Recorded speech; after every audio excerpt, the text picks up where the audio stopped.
ও দিদা, বৈশাখ শেষ হতে চলল, কিন্তু আমাদের ঘরে এখনো লিচুর দেখা নেই কেন? পাশের বাড়ির রতন কাল টকটকে লাল লিচু খেলো দেখে আমার খুব হিংসে হচ্ছিল দিদা। লিচু তো বড় লোকের ফল রে ভাই, আমাদের এই অভাবের সংসারে অসব বিলাসিতা মানায় না। তোর দাদু বেঁচে থাকতে বাগান ভর্তি গাছ ছিল, এখন তো অভাবের জ্বালায় সব খাঁ খাঁ করে। জল খেয়ে কতক্ষণ থাকা যায় বলো? লিচুর কথা ভাবলে আমার জিভে জল চলে আসে সারাক্ষণ। রতনের বাবা দিদি দিনমজুরি করে কিনতে পারে, তবে আমার বাবা কেন পারবে না দিদা? তোর বাবার পকেটে এখন একটা ফুটো পয়সাও বাড়তি নেই, চাল কিনতেই ওর জান বেরিয়ে যায়। লিচু আনতে গেলে দুদিনের ভাতের চাল কাটা পড়বে, তখন কি তুই উপোস করে থাকতে পারবি? মার কাছে সেই মাটির ব্যাংকটাতে কিছু খুচরো টাকা জমানো আছে, আমি নিজ চোখে দেখেছি। তুমি যদি মাকে একটু রাজি করাও দিদা, তবেই হয়তো আজ লিচুর মুখ দেখা যাবে আমাদের ঘরে। আমি বললে তোর মা হয়তো মনে কষ্ট পাবে, তুই বরং একটু শুকনো মুখ করে মার সামনে দাঁড়া। তোর কান্না দেখলে মায়ের মন ঠিক গলে যাবে, সে ঠিক একটা ব্যবস্থা করবেই। আমি গেলাম দিদা, মা রাজি হলেই কিন্তু তুমি লিচুর খোসা দিয়ে আমাকে চশমা বানিয়ে দেবে। আজ কিন্তু আমার কপালটা মনে হয় ভালো, বাবা ফেরার সময় নিশ্চয়ই লিচু নিয়ে আসবে। মা, ও মা, দিদা বলছিল অনেক দিন ধরে টকটকে লাল লিচু খাওয়া হয় না আমাদের। আজ কি বাবাকে দিয়ে অন্তত 10টা লিচু আনানো যায় না? আমার খুব ইচ্ছে করছে এক কামড় দিতে। লিচুর যে আকাশচুম্বী দাম রে বাপ, 100 লিচু কিনতে গেলে আমাদের 2 দিনের চালের টাকা শেষ। কাজ করে যা টাকা পায় তোর বাবা, তা দিয়ে সংসার চালানোই এখন বড় দায় হয়ে দাঁড়িয়েছে। মুড়ি তো রোজই খাই মা, আজ একটু মিষ্টি ফলের স্বাদ নিতে বড্ড ইচ্ছে করছে আমার। বাবা আজ হাটে বাড়তি কাজ পেয়েছে, তুমি বললে বাবা ঠিক 1 থোকা নিয়ে আসবে আজ। কাজ করলে কি আর টাকা ওড়ানো যায়? আমাদের এই সংসারে শখ বিসর্জন দিতে হয় সব সময়। তোকে কতবার বলেছি আমাদের অবস্থা বুঝতে শিখতে, তবুও তুই রোজ নতুন বায়না ধরে আমাকে জ্বালাস। মা প্লিজ মা, মাত্র কয়েকটা লিচু আনলে দিদাও একটু তৃপ্তি করে খেতে পারবে অনেক দিন পর। দিদার শরীরটা তো কদিন ধরে ভালো যাচ্ছে না, লিচু খেলে নাকি শরীরের রক্ত বাড়ে আমি শুনেছি। তুই যে কি নাছর বান্দারে, তোর বাবার আসার সময় হলে আমি একবার কথা বলে দেখব। টাকা যদি বাঁচে তবেই লিচুর দেখা পাবি আজ, না হলে তোকে ওই মুড়ি খেয়েই ঘুমাতে হবে। আমি দিদাকে গিয়ে বলে আসি যে আজ রাতে আমাদের ঘরে লিচু উৎসব হবে, অনেক ঘটা করে। ওগু শুনছো, হাট থেকে তো ফিরলে, কিন্তু হাটে তো কোনো লিচুর ব্যাগ দেখছি না আমি। ছেলেটার মা আজ লিচু খাওয়ার জন্য পাগল হয়ে আছে, পথ চেয়ে বসে আছে তারা। লিচু? বাজারে লিচুর দাম শুনে আমারই বুক ধরফর করছে আজ হাটের মাঝখানে। গরিবের পেটে কি আর এখন লিচুর রস সইবে গো? চাল ডাল কিনতেই সব টাকা শেষ। আমি জানি আমাদের অবস্থা টাইট, কিন্তু ছেলেটা কোনোদিন কিছু আবদার করে না সহজে। তুমি কি ছোট একটা থোকাও আনতে পারতে না ওদের এই ছোট খুশির জন্য? কাজের টাকাটা এখনো পুরো হাতে দেয়নি মালিক, যা পেয়েছি তা দিয়ে নুন তেল কিনতেই ফুরিয়ে গেছে। আমি কি জাদুকর নাকি যে লিচুর টাকা আকাশ থেকে নামিয়ে আনবো এই মোড়ভোরের বাজারে? শোনো, রাগ করো না, আমার হাড়িতে জমানো কিছু খুচরো পয়সা ছিল, তোমার জন্য বের করেছি। তুমি আবার একটু বাজারে গিয়ে দেখো না কষ্ট করে, ছেলেটা কত খুশি হবে ভাবো তো। তোমার জমানো টাকা খরচ করতে আমার খুব কষ্ট হয় গো গিন্নি, ওটা বিপদের জন্য ছিল। দাও দেখি কত আছে, আমি আবার যাচ্ছি হাটের দিকে ওই চাষিদের খোঁজে। মা বলছিলেন ওনার মুখটা বড্ড বিস্বাদ হয়ে আছে কয়েকদিন ধরে এই গরমে। চেষ্টা করব সবচাইতে মিষ্টি আর লাল লিচুগুলো নিয়ে আসতে আমাদের সবার জন্য। ও ভাই লিচুওয়ালা, এই লাল লিচুগুলো কত করে ধরেছ গো আজ এই বাজারে? দামটা একটু গরিবের কথা ভেবে ভালো করে বলো দেখি, পকেটে খুব টানাটানি চলছে আমার। এটা একদম দিনাজপুরের সেরা বোম্বাই লিচু কর্তা। 350 টাকার নিচে দিলে আমার লোকসান। আপনি একবার খেয়ে দেখেন, প্রাণ জুড়িয়ে যাবে আপনার এই রোদের ক্লান্তি মেটাতে। 350 টাকা? তুমি কি লিচু বিক্রি করছো নাকি মুক্ত জহরত ভাই এই খোলা বাজারে? আমার পকেটে তো 80 টাকার বেশি নেই ফলের জন্য, সব কেনাকাটা করে ফকির হয়ে গেছি। 80 টাকায় তো লিচুর পাতাও পাবেন না ভাই এখনকার বাজারে, সব জিনিসের যা দাম। যান অন্য কোথাও গিয়ে দেখেন যদি কোনো খারাপ জিনিস পান ওই সামান্য দামে। বাড়িতে ছোট ছেলেটা আর অসুস্থ বুড়ো মা পথ চেয়ে বসে আছে অনেকক্ষণ ধরে। এই দেখো 85 টাকা আছে সব মিলিয়ে, দয়া করে এর মধ্যেই কয়েকটা লিচু দাও আমায়। আপনি তো বড় নাছোড়বান্দা গো। আচ্ছা দেন, 85 টাকাই দেন আপনার ছেলের কথা ভেবে। এই নিন 50টা লিচু, আর একটা ফাটন ধরা লিচু ফ্রি দিলাম। এবার তাড়াতাড়ি পথ দেখুন। এই তো ভাই মানুষের মতো কথা বলেছ, বড় উপকার করলে আমার এই অভাবের দিনে। এখনই একটু খেয়ে দেখতাম স্বাদ কেমন হয়েছে আসলে। বাড়িতে নিয়ে তবেই নিশ্চিন্তে দেব। মা গো, আপনার খোকা তো লিচু আনতে আবার বাজারে গেল, ওই জমানো টাকা নিয়ে।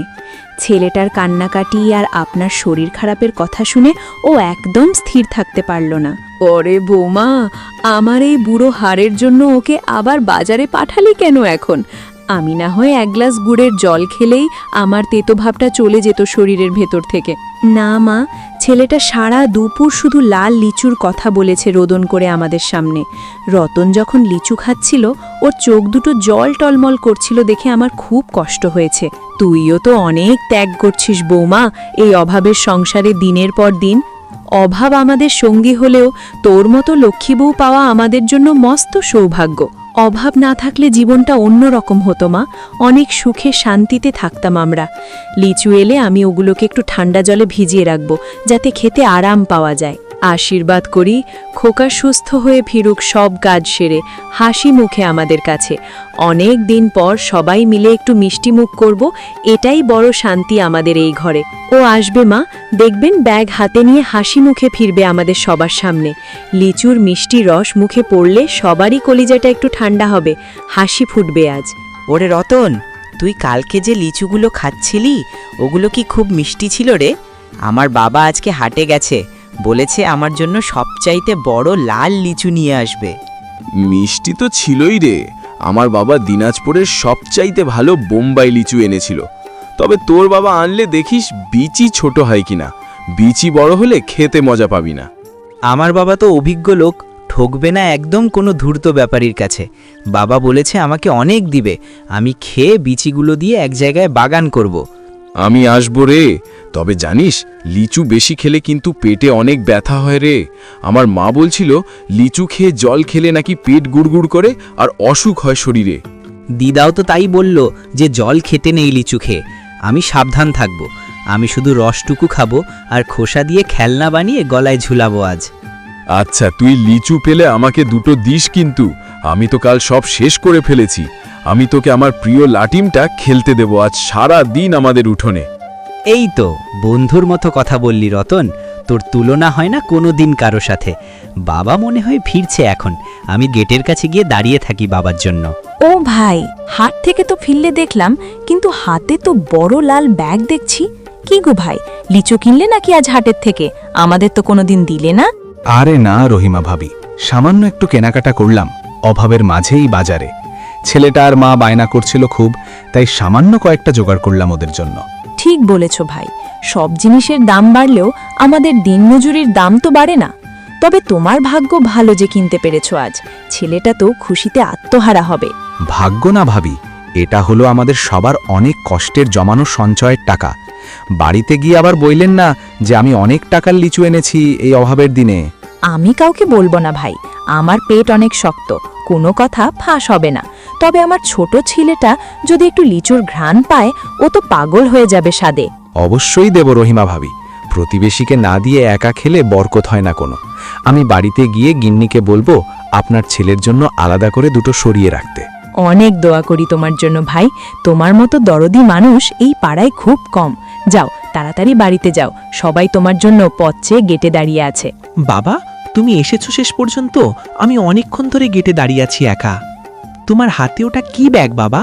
লাল ব্যাগটা তো বেশ ভারী লাগছে আমার কাছে। হ্যাঁ রে বাপ, নিয়ে এসেছি তোর জন্য অনেক কষ্ট করে হাটির ভিড়ে খুঁজে খুঁজে। ব্যাগটা ধর সাবধানে বাপ, লিচুগুলো যেন কোনোভাবে ফেটে না যায় ঝাঁকুনি খেয়ে। উফ বাবা, যা ঘ্রাণ বেরোচ্ছে না, মনে হচ্ছে আমি কোনো রাজপ্রাসাদে আছি আজ। তুমি অনেক ভালো বাবা, তুমি পৃথিবীর সবচাইতে সেরা বাবা, আমি সবসময় জানতাম। তোর মা আর দিদা কোথায় রে এখন? ওরা কি রান্নাঘরে আছে নাকি দাওয়ায়? 85 টাকা দিয়েছি 50টা লিচুর জন্য, ওর তো মাথায় হাত পড়ে গিয়েছিল আমার দর্শনে। মা রান্নাঘরে আর দিদা বারান্দায় দাঁড়িয়ে আছে তোমার পথের দিকে তাকিয়ে। বাবা, 50টা লিচু নিয়ে এসেছো বাবা? রতনকে দিলে ও খুব খুশি হবে আর আমার সাথে খেলবে। অবশ্যই দেব রতনকে, ও তো তোর বন্ধু। আর দিদাকে আগে দিবে কিন্তু, বাটি ধুয়ে। আয় ভেতরে আয় এখন, গেটে দাঁড়িয়ে থাকিস না। মা আর দিদাকে সারপ্রাইজ দিয়ে আমি বিচিগুলোও ফেলবো না বাবা, ওগুলো দিয়ে আমি চারা বানাবো এখানে। দিদাকে গিয়ে বলি যে তুমি এসে গেছো আর ব্যাগ ভর্তি ফল নিয়ে এসেছো। এই নাও গিন্নি, তোমার কাঙ্ক্ষিত রাজকীয় লিচু, যা নিয়ে আজ বাড়িতে উৎসব হবে। ব্যাগটা অনেক ভারী আর রসের টয়টুম্বুর সব লিচু। সাবধানে বাটিতে তুলে ধরো এখন। ওমা, লিচুগুলো তো বেশ লাল আর টসটসে দেখছি গো, এই আবছা আলোয়। কিন্তু এর জন্য তুমি শেষ পর্যন্ত কত টাকা খরচ করলে পকেট থেকে গো? 85 টাকা দিয়েছি সব মিলিয়ে। ওই তোমার জমানো টাকা থেকেই খরচ করলাম পুরোটা। চাল ডাল আগেই কিনে নিয়েছিলাম দুপুরে। চিন্তা করো না, ভাতও হবে আজ রাতে।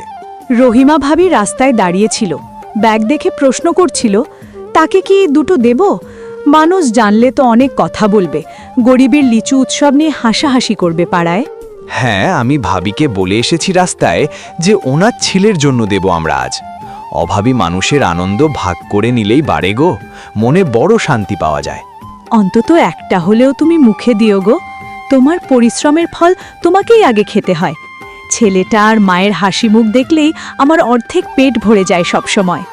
আশীর্বাদ করো আমাদের এই হাসি যেন অটুট থাকে সারা জীবন, এই অভাবের মাঝেও। চলো এবার সবাই মিলে গল্প করি দাওয়ায় বসে। আজ রাতটা অনেক আনন্দের হবে। দিদা, এই নাও তোমার বড় বাটি। মা বাটি ভালো করে ধুয়ে সাজিয়ে দিয়েছে। দেখো তো কোনটা মিষ্টি বেশি আর কোনটাতে বিচি ছোট। বেছে নাও তোমার জন্য। আশীর্বাদ করি দাদু ভাই, তুই কত বড় মনের ছেলে হয়েছিস এই অভাবের ঘরে। ওহ, লিচুটা তো সত্যি মধুর মধু মিষ্টি রে, মনে হচ্ছে জিভের স্বাদ ফিরে পেলাম। দিদা, আমি ঠিক করেছি সব বিচিগুলো গুনে রাখব আমার ওই নীল কৌটায়। বাবা আসলেই সেরা জহুরি, ঠিক হিরে খুঁজে এনেছে আজ হাটের সবার মাঝখান থেকে। তোর বাবা অনেক ঘাম ঝরিয়ে এই কটা লিচু কিনেছে আজ আমাদের খুশির জন্য। এই অভাবের সংসারে এটাই আমাদের অমৃতের মতো স্বাদ দেবে এই কঠিন সময়। দিদা, লিচু খাওয়ার পর কি জল খাওয়া যায় নাকি বারণ আছে সব মানুষের? রতন বলছিল লিচু খেয়ে জল খেলে নাকি পেট গুড়গুড় করে আর ব্যথা হয় পেটে। বেশি লিচু খেয়ে তৎক্ষণাৎ জল না খাওয়াই ভালো রে, একটু দেরি করে খাস। অভাবের সংসারে অসুখ মানেই তো মস্ত বড় বিপদ, তাই একটু সাবধান থাকাই ভালো। দিদা, কাল আমি বাবাকে জড়িয়ে ধরে একটা বড় ধন্যবাদ দেব সবার সামনে। তুমি কি আমার বাগান করায় সাহায্য করবে কাল সকালে উঠোনে মাটি খুঁড়তে? মা, লিচুগুলো যা ছিল না, এখনো আমার জিভে ওরে মিষ্টি স্বাদ লেগে আছে গো। আমার বাটি থেকে একটা নিয়ে মুখে দিতে কেন এত লজ্জা পাচ্ছ মা তুমি আজ? তুই খেয়েছিস তাতেই আমার পেট ভরে গেছে রে বাপ, আমি অন্য কিছু চাই না। মায়ের মন তো সন্তানের তৃপ্তিতেই শান্ত হয় সব সময়, এই অভাবের কষ্টের মাঝেও। আমি অনেক পড়াশোনা করব মা, আমি অনেক বড় মানুষ হব একদিন বড় হয়। তোমাদের আর অভাব করতে হবে না কোনোদিন ফলের জন্য, আমি অনেক টাকা আনবো। তোর এই কথাগুলোই আমার জান ঠান্ডা করে দেয় রে এই কঠিন অভাবের দিনে। অভাব আমাদের অনেক কিছু কেড়ে নিলেও তোর সুন্দর মনটা কেড়ে নিতে পারেনি। মা, লিচুর বিচিগুলো কাল সকালে রোদে দিতে হবে না আমাদের ওই ছাদে? বাবা তোকে বড় বাতাসা কিনে এনেছে পড়ার পর খাওয়ার জন্য পুরস্কার হিসেবে আজ। কাল সকালে রোদে দিবি আগে ভালো করে, তারপর যখন শুকাবে তখন বাগান করিস। অভাবী মানুষের পড়াশোনাই হলো একমাত্র অস্ত্র মাথা তুলে দাঁড়ানোর জন্য, মনে রাখিস। মা, তুমি কিন্তু লিচুর খোসাগুলো ফেলো না কোনোভাবে, আমি ওগুলো তুলে রেখেছি। তুমি সেরা মা এই পৃথিবীতে, তোমার তুলনা অন্য কারোর সাথে কোনো দিন হবে না। ওরে রতন, তুই বাইরে দাঁড়িয়ে কেন অন্ধকারে একা? বাড়ির ভেতর জাগিয়ে খেল।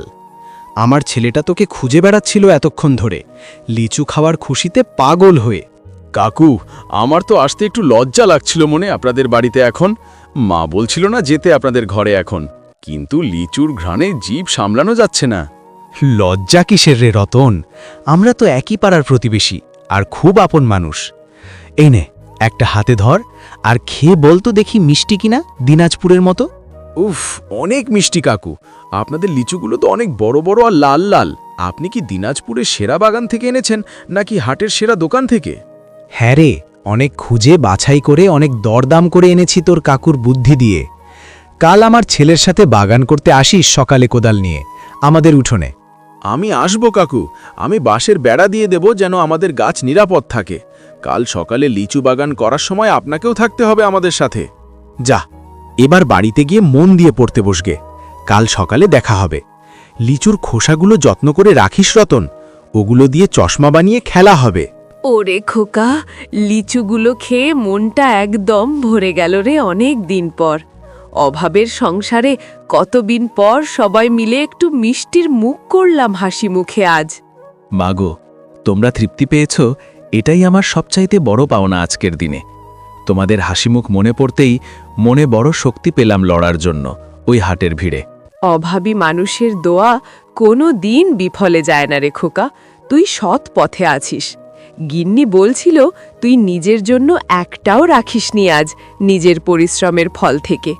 ও যখন রতনের লিচুর দিকে তাকিয়েছিল লোভাদুর চোখে, আমার খুব মায়া লাগছিল। আমার না খেলেও চলে যায় মা, আমি তো অনেক ফল খেয়েছি আমার ছোটবেলায়। তুই অনেক বড় বাপের দায়িত্ব পালন করেছিস আজ এই অভাবের বাজারে গিয়ে। তোর ছেলেটা তোকে হিরো মনে করে আর তোর সাহসের গল্প করে বেড়ায় সবার কাছে।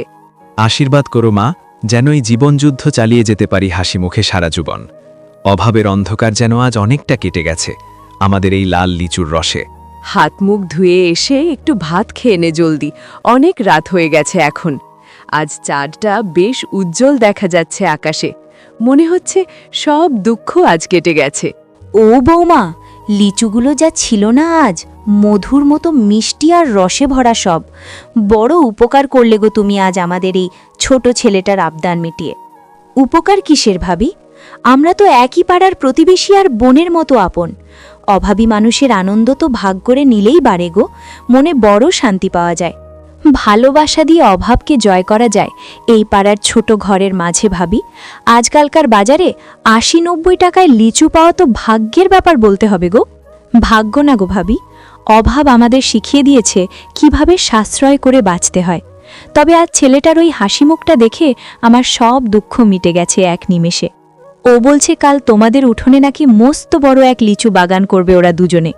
স্বপ্ন থাকা ভালো বৌমা, স্বপ্নই তো মানুষকে লড়ার শক্তি দেয় এই দুনিয়ায়। হ্যাঁ ভাবি, নাতিটা তো পাগল হয়ে আছে বাগান করবে বলে বিচিগুলো জমিয়ে রেখে। বাগানটা যেন বড় হয় সেই দোয়া করবেন সবসময় আমাদের এই ছোট অভাবী ঘরের জন্য। সাবধানে থেকো তোমরা এই অভাবের দিনগুলোতে। রাত হয়েছে অনেক, আমি যাই।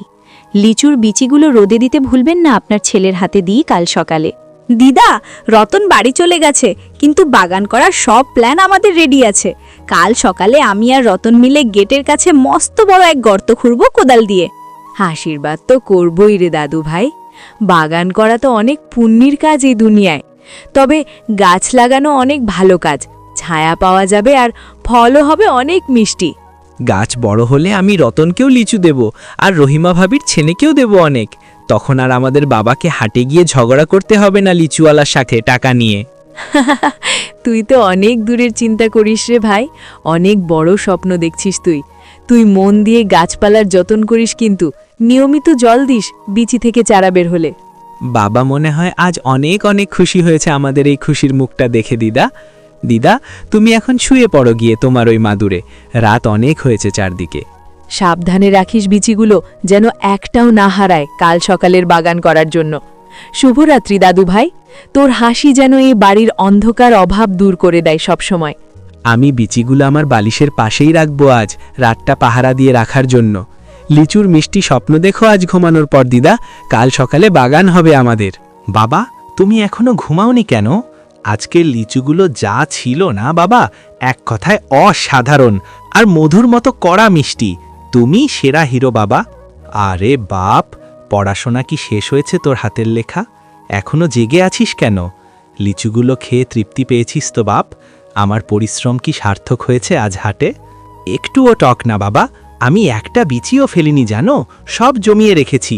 আমি বড় হয়ে তোমাকে কোনো কষ্ট করতে দেব না বাবা, আমি অনেক কাজ করে টাকা আনব। তোর এই কথাগুলোই আমার সব ক্লান্তি দূর করে দিল রে এক নিমেষে আজ এই রাতে। আমার আর কিচ্ছু লাগবে না এই জীবনে, যদি তুই বড় মানুষ হয়ে মাথা তুলে দাঁড়াতে পারিস। আমি কাল 2 পাতা বেশি হাতের লেখা লিখব তোমার খুশির জন্য, আর দিদাকে দেখাবো। শুভরাত্রি বাবা, তুমি আমার হিরো আর তুমি আমার সবচাইতে প্রিয় মানুষ এই পৃথিবীতে।